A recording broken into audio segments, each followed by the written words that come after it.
Welcome back to my channel guys. अगर आप मेरे चैनल पर हो तो प्लीज़ चैनल को सब्सक्राइब कर देना। वीडियो अच्छा लगा तो लाइक करना, कमेंट ज़रूर से कर देना। तो मैं अपनी fan fiction the book of dream का नेक्स्ट पार्ट को स्टार्ट करती हूँ। पिछले पार्ट में हमने देखा था कि वांग जी ने विंग को नेशनलिस्ट सिटी की उस क्लिप से गिरते हुए बचा लिया था एंड उसे लेकर ब्रिवन माउंट पे आ गया था। अब आगे वांग जी आईवन को देखकर बहुत ज़्यादा सरप्राइज हो चुका था। उसे समझ नहीं आ रहा था कि अब वो क्या करे। वांग जी पास इतना टाइम नहीं था कि वो बहुत कुछ सोच सके। उसे पता है पूरे कल्टीवेशन वर्ल्ड विंग को मारने के लिए उसके पीछे पड़ा हुआ है, इसलिए वो तुरंत ही आईवन को अपने पास उठाता है एंड विंग के पास जाता है। विंग को अभी भी होश नहीं आया था।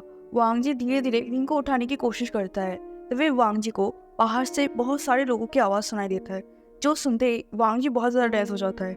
वांग जी के पास अभी इतना हिम्मत नहीं था, लेकिन फिर भी वो विंग को कुछ नहीं होने दे सकता। जब तक वो जिंदा है तब तक तो कुछ नहीं। इसीलिए वांग जी विंग के सामने एक शील्ड की तरह खड़ा हुआ था। वांग जी मनी मन बहुत ज़्यादा घबरा तो रहा था, लेकिन उसे पता है चाहे कुछ भी हो जाए वो उन लोगों को विंग को हाथ तक नहीं लगाने देगा। बाहर लोगों की आवाज़ जितना ज़्यादा बढ़ रहा था, वांग जी को अपनी बेचन के ऊपर ग्रिप और भी ज़्यादा टाइट हो रहा था। वो बहुत ही टाइटली अपनी बेचन को पकड़ा हुआ था।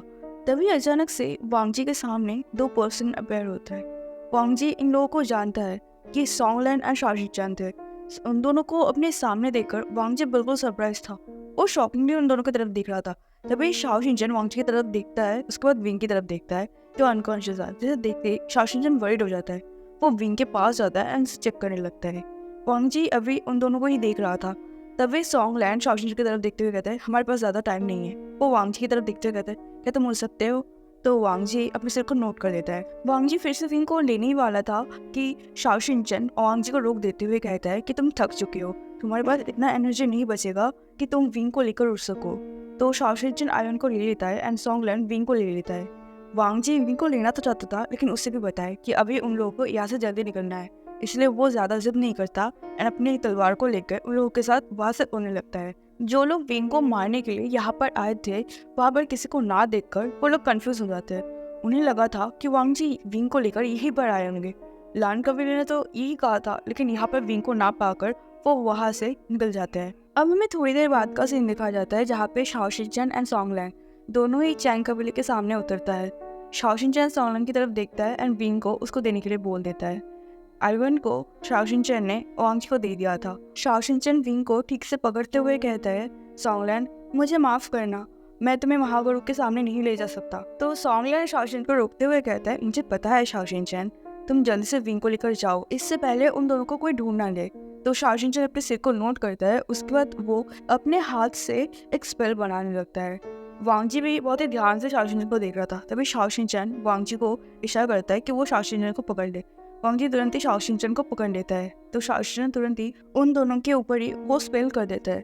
देखते ही देखते सॉन्गलैंड के सामने वो दोनों गायब हो जाते हैं एंड टेलीपोर्ट होकर सीधा एक अननोन माउंटेन में पहुंचते हैं। वांग जी जब देखता है कि शाओशिन ने टेलीपोर्ट स्पेल का यूज किया था, वो शॉकिंगली शाओशिन की तरफ देखता है। टेलीपोर्ट स्पेल हर कोई यूज नहीं कर सकता। इस स्पेल को यूज करने के लिए बहुत ज्यादा ऊर्जा चाहिए। शाओशिन की तरफ वांग जी शॉकिंगली दिख रहा था। शाओशिन को भी समझ आ रहा था कि वांग जी उसको देखकर कितना ज़्यादा शॉक था। वो स्माइल करता है एंड विंग को पकड़ने के लिए इशारा करता है। वांग जी अब शाओशिन की मदद करता है। वो दोनों माउंटेन के ऊपर चढ़ने लगा था। थोड़ी ही देर में उन्हें एक छोटा सा कॉटेज दिखता है। वो कॉटेज पूरे माउंटेन के बीचों बीच था। उसके आसपास बहुत सारे पेड़ पौधे एंड फूलों के बगीचे थे, जो उस कॉटेज की ब्यूटी को और भी ज़्यादा बढ़ा रहा था। शाओशिन वांग जी को इशारा करता है कि वो शाओशिन को फॉलो करे। फिर वो दोनों उस कॉटेज के अंदर जाने लगता है। उस कॉटेज के अंदर पहुंचते ही शाओशिन एक गेट के सामने आके खड़ा होता है एंड वहाँ पे नॉक करते हुए कहता है, महागुरु मैं उन्हें ले आया। ये सुनते ही अंदर से आवाज़ आती है, उन्हें अंदर ले आओ। शाओशिन वांग जी को इशारा करता है कि वो विंग को उठा ले। शाओशिन आयोन को लेता है एंड अंदर जाने लगता है। वांग जी भी विंग को लेकर शाओशिन को फॉलो करने लगा था। वो दोनों जब अंदर पहुँचता है तब वांग जी अपने सामने एक मिडिल एज औरत को देखती है, जिसने लाइट कलर का हांडू पहना हुआ था एंड वो औरत वहाँ पे ही बैठे रह के अपनी तलवार को साफ कर रही थी।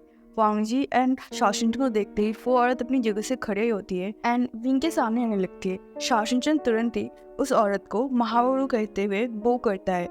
शाओशिन के मुंह से महागुरु सुनते ही वांग जी को समझ आ जाता है कि ये औरत और कोई नहीं, वाओशन सिंजन है।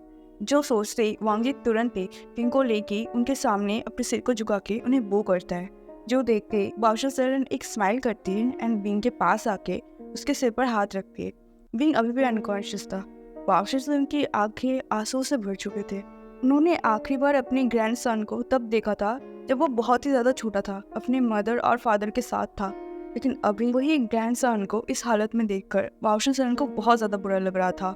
वो तुरंत ही वांग जी की तरफ देखते हुए कहता है, मुझे फॉलो करो। ऐसा कहते हुए वो वांग जी को अपने पीछे आने के लिए बोल देता है। वांग जी भी शाओ शिनचैन को एंड बाओ सरन को फॉलो करने लगता है। रूम में पहुंचते ही बाओ सरन वांग जी को विंग को उस बेड पे लेटाने के लिए बोल देता है। विंग को लेटाते ही बाओ सरन विंग के पास जाती है एंड उसे चेक करने लगती है। शाओ शिनचैन अभी भी आयुन को अपनी गोद में लिया हुआ था। बाओ सरन शाओ शिनचैन के पास आती है एंड आयुन के फर्ट पर टच करते हुए स्टिक करते हुए कहती है, इसे बस बुखार आया है, तुम नेक्स्ट रूम में से ले जाओ एंड इसका ख्याल रखो। शाओ शिनचैन अपने सिर को नोट कर देता है एंड वहाँ से चला जाता है। वांग जी अभी भी वहीं पे खड़ा हुआ था एंड विंग की तरफ कंसर्टली देख रहा था। बाओ सरन वांग जी की तरफ बिना देखे कहता है, तुम भी बहुत थक गए हो, तुम जाके आराम कर लो।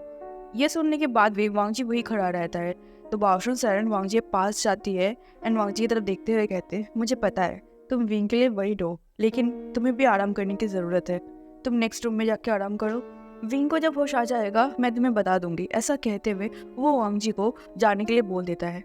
वांग जी जाना तो नहीं चाहता था, लेकिन वो बाओ सरन का बात टालना भी नहीं चाहता, इसलिए वो बस अपने सिर को बो करता है एंड वहाँ से चला जाता है।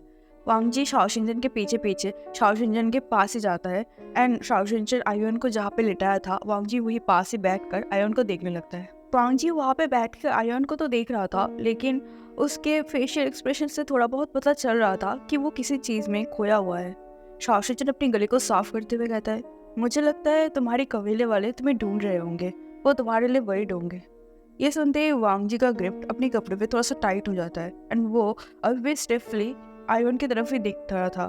शाओ शिनचैन को पता है कि वांग जी उसकी बातों को सुन रहा है, तो शाओ शिनचैन कंटिन्यू करता है, तुम्हें नहीं लगता कि तुम्हें घर वापस चले जाना चाहिए? विंग अभी महागुरु के पास है, वो उनके नेफ्यू है, तो वो बहुत अच्छे से उसका ध्यान रख लेंगे। मुझे लगता है तुम्हें यहाँ से चले जाना। शाओ शिनचैन आगे कुछ बोल पाता, वांग जी तुरंत अपनी जगह से खड़ा होता है एंड शाओ शिनचैन की आंखों में देखते हुए कहता है, मैं कहीं नहीं जाने वाला, मैं विंग और आयुन को यहाँ अकेला छोड़ के कहीं नहीं जाने वाला। ऐसा कहते हुए वो उस रूम से निकल जाता है। वांग जी उस कॉटेज के बाहर की तरफ आ गया था। अब वो उस कॉटेज के बाहर के बगीचे में आके खड़ा हो जाता है और वहाँ से दूर के माउंटेन्स को देखने लगते हैं। वहाँ पे और भी बहुत सारे माउंटेन हैं। वांग जी को नहीं पता ये जगह कहाँ है, लेकिन वांग जी को ये सोच के राहत मिल रही थी कि ये बाओ सरन का कॉटेज है, यहाँ पे कोई भी आम इंसान आसानी से नहीं आ सकता। वांग जी आसमान की तरफ देखने लगता है। हाँ, चाहे कुछ भी क्यों ना हो जाए, चाहे उसकी कबीले के लोग उससे नफरत क्यों ना करने लगे, वो नहीं छोड़ के जाएगा विंग को। वो विंग और आयुन के साथ हमेशा रहेगा। वो फिर से विंग को अकेला नहीं छोड़ेगा। विंग विंग उठ जाओ, विंग जल्दी उठो, लाइब्रेरी कोई सोने का जगह नहीं है। अगर तुम अभी भी नहीं उठे ना तो मैं इस बुक से तुम्हारे सिर ही तोड़ दूंगी। विंग धीरे धीरे अपनी आंखों को ओपन करता है तो देखता है उसके सामने मैम बहुत ही गुस्से में उसे देख रही थी। विंग बहुत ज्यादा कंफ्यूज थी। वो अपने आंखों को रब करते हुए कहता है, मैम तुम यहाँ क्या कर रहे हो, तुम चिल्ला क्यों रहे थे? ऐसे कहते हुए वो जैसे खुद को संभाल रहा हो। विंग को तो समझ ही नहीं आया कि अब इतनी देर तक क्या चल रहा था। क्या वो सो रहा था? तो फिर वो ड्रीम क्या था? विंग अपने सिर को खुजाते हुए कहता है, ये सब क्या हो रहा था मेरे साथ? क्या मैं सो गया था? क्या ये सब सपना था? उसके बाद वो उस सपने को याद करने की कोशिश करता है। विंग को पूरा सपना क्लियरली याद था, बस एक ही प्रॉब्लम था, विंग को उसमें से किसी भी पर्सन का चेहरा 1% भी याद नहीं आ रहा था एंड उनके नाम तो बिल्कुल नहीं। मेरा सर बहुत दर्द कर रहा है। मैम तो मेरे कान के सामने इतनी जोर से क्यों चिल्ला रही थी?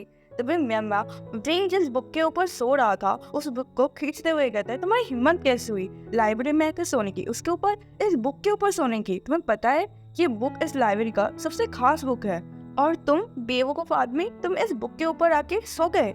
ये सुनते हैं विंग उस बुक की तरफ देखते हुए कहते हैं, खास बुक? इस लाइब्रेरी में जितने बुक है सारे तो सेम ही है, वो ये बुक भी उनमें से ही सेम है। तो मैम सिर को शेक करते हुए कहते हैं, नहीं, इस बुक को इस स्कूल का प्रिंसिपल का ब्रदर खास तौर पे इस लाइब्रेरी में लाया था एंड मुझसे स्पेशली कहा था कि मैं इस बुक का ध्यान रखूं।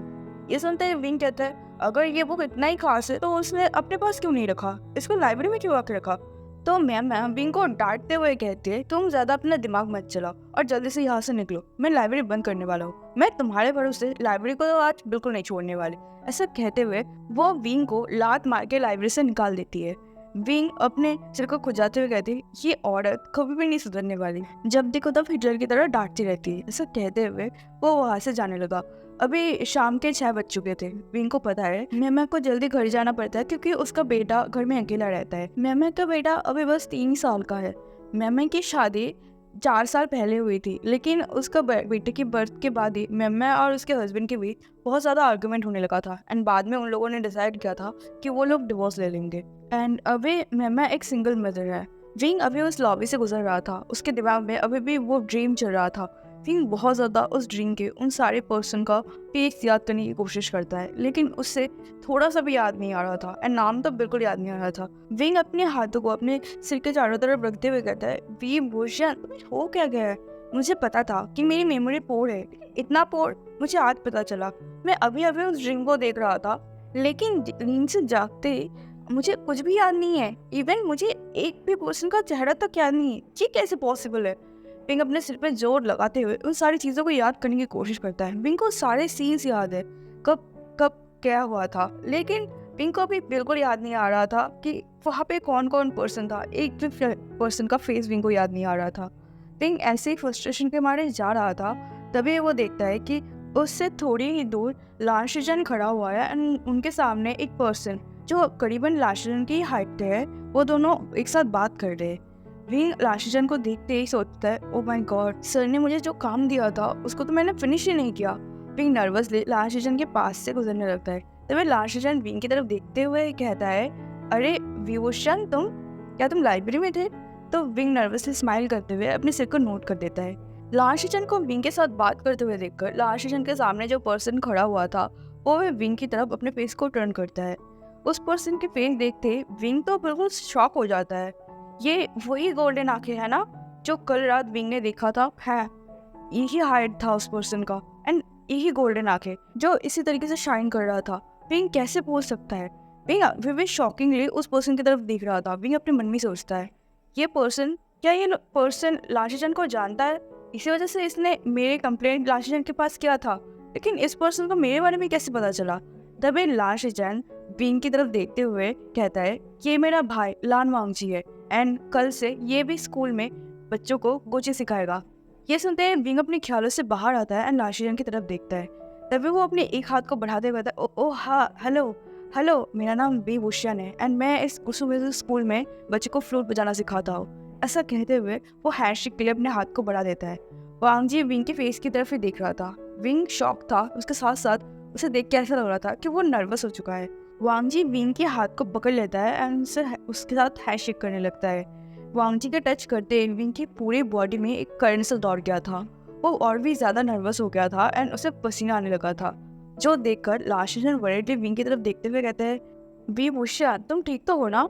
तो विंग तुरंत ही वांगजी से अपने हाथ को झुलाता है एंड लाशिजन की तरफ ऑकवर्डली स्माइल करते हुए कहता है कि हाँ वो बिल्कुल ठीक है, वो उसे अभी थोड़ा सा गर्मी लग रहा है। तो लाशिजन कहता है, अच्छा ठीक है। तभी वांगजी अपने ब्रदर की तरफ देखते हुए कहता है कि ब्रदर मैं भी चलता हूँ। ऐसा कहते हुए वो एक बार फिर से विंग की तरफ देखता है। वांगजी की आंखें इतना ज़्यादा शार्प था कि विंग की आंखों में वांगजी की वो आंखें गिरते ही विंग को ऐसा फील हो रहा था कि वांगजी जैसे उसके आंखों में से उसके सोल को देखने की कोशिश कर रहा है। विंग और भी ज़्यादा नर्वस हो रहा था। तभी वांगजी विंग से अपने आंख को हटाता है और वहाँ से चला जाता है। लाशिजन भी विंग की तरफ देखते हुए कहता है, आपको देख के ऐसा लग रहा था कि आप पहले भी मेरे भाई से मिले हो। तो विंग अपने सिर को नोट करते हुए एक ऑकवर्डली स्माइल करते हुए कहता है कि हाँ, कल जब मैं देर रात को स्कूल से घर जा रहा था तब स्कूल में यही मुझे मिले थे। ये सुनते ही लाशिजन विंग की तरफ देखते हुए कहते कि ओ कहीं उसने तुम्हें डरा तो नहीं दिया ना। तो विंग अपने सिर को नाम में हिलाते हुए कहते कि नहीं उन्होंने मुझे कुछ नहीं कहा। तो लाशिजन ने गहरी सांस भरते हुए कहते हैं, ओह ठीक है, एक्चुअली में मेरा भाई थोड़ा सा अलग है, तो अगर वो तुम्हें कुछ बोल भी दे तो माइंड मत करना। विंग अपने सिर को नोट करता है एंड वहाँ से लाशिजन को बाय बोल के निकल जाता है क्योंकि विंग को घर भी जाना था। विंग अभी पार्किंग लॉट में आता है एंड अपनी कार को लेकर वहाँ से जाने लगता है। विंग जब अपनी कार को लेकर उस स्कूल से निकल जाता है तब वह फिर से वही पर्सन दिखाया जाता है जो पहले दिन भी आया था एंड विंग को जाते हुए देख रहा था। अभी वो पर्सन सेम जगह पे खड़ा हुआ था एंड विंग को जाते हुए देख रहा था। अब हमें विंग के घर का सीन दिखाया जाता है। घर पहुंचते विंग ने अपने लिए डिनर बना चुका था। वो डिनर खा के अभी उस नोट्स को देखने लगा था जिस काम को लांच टीचर ने दिया था। वो उस नोट को पढ़ते हुए उसको करेक्ट करने लगा था। विंग अपने काम कर ही रहा था तभी उसके दिमाग में अचानक से लान वांगजी हिट करता है। नोट्स करते करते विंग अपने दिमाग में ही सोचता है उसका वो टच और उसकी वो आंखें। मुझे ऐसा क्यों लग रहा था कि मैं पहले भी उस पर्सन से मिला हूँ, लेकिन हम तो बस 2 ही बार मिले हैं ना। विंग ये सोचते सोचते अपने काम कर ही रहा था तभी वो मिस्टेक कर देता है। जो देखती तुरंत ही विंग अपने पेन को हटाते हुए कहता, ओ शिट शिट, मैंने क्या कर दिया, ओ गॉड मुझे फिर से करना पड़ेगा, ये खराब हो गया। ओह विंग, क्या तुम अपने काम पे फोकस नहीं कर सकते? क्या बेकार की चीजें सोच रहे हो? तुम बस उस पर्सन से 2 बार ही मिले हो, तुम ऐसा क्यों सोच रहे हो तुम उससे पहले भी मिले हो? ऐसा सोचते हुए विंग उस पेपर को चेंज करता है एंड एक फ्रेश पेपर लेकर फिर से अपने काम को स्टार्ट कर देता है। विंग फिर से अपने काम को करने लगता है, लेकिन विंग जितना भी क्यों ना कोशिश कर ले उसके दिमाग में वांगची आ ही रहा था एंड वो किसी न किसी तरह से कोई मिस्टेक कर ही रहा था। इसी वजह से जो काम वो 1 घंटे में ही कर सकता था उस काम को करने में उसे 3 घंटे लग गए थे, जिस वजह से विंग इतना ज़्यादा फ्रस्ट्रेट हो गया था कि जल्दी जल्दी वो अपने काम को फिनिश करता है एंड बेड पे जंप करके सोने की कोशिश करता है। विंग जब सोने के लिए बिल्कुल रेडी हो चुका था तभी उसके दिमाग में फिर से वो ड्रीम आता है। विंग फिर से अपने दिमाग में जोर लगा के उन सारे फेसों को याद करने की कोशिश करता है। विंग अपने मन में ही सोचता है फेस ना सही, एक नाम तो याद आ जाए, लेकिन विंग को कुछ भी याद नहीं आता। विंग थक हार के उस ब्लैंकेट को अपने ऊपर पूरी तरीके से ओढ़ लेता है, जिससे विंग का हेड टू टो पूरी तरीके से कवर हो चुका था और कुछ ही सेकंड के अंदर ही विंग एक लाश की तरह सो चुका था, जिससे अब जितना भी हिलाया क्यों ना जाए वो उठने नहीं वाला। वैसे तो विंग लाइब्रेरी में काफी देर तक सोया था, लेकिन पता नहीं क्यों उतनी देर तक सोने के बाद भी वो इतना ज्यादा थका हुआ फील कर रहा था कि बेड पे जाते ही वो गहरी नींद में चला गया था। थोड़ी ही देर में विंग के जो विंडो था वो ओपन हो जाता है एंड वहाँ से एक पर्सन विंग के रूम में एंटर कर जाता है। उस पर्सन ने पूरी तरीके से व्हाइट कलर का कपड़ा पहना हुआ था। वो पर्सन धीरे से विंग के बेड के कॉर्नर में बैठता है एंड विंग के ऊपर से उस ब्लैंकेट को हटा देता है। विंग बहुत ज़्यादा गहरी नींद में था तो उसके आसपास क्या हो रहा है उसे नहीं पता। वो पर्सन धीरे से विंग के बालों को चलाता है, उसके बाद वो अपने हाथ से स्पिरिचुअल एनर्जी को बाहर निकाल के विंग को देने लगता है, जैसे कि वो विंग की सारे टायर्डनेस को गायब करना चाहता हो। तो है एवरीवन, मैं अपने पार्ट को यही रोकती हूँ। आई होप आपको ये फैन फिक्शन अच्छा लग रहा होगा। जैसा भी लग रहा होगा कमेंट करके ज़रूर बताइएगा। मिलता है नेक्स्ट पार्ट में, तब तक के लिए बाय बाय।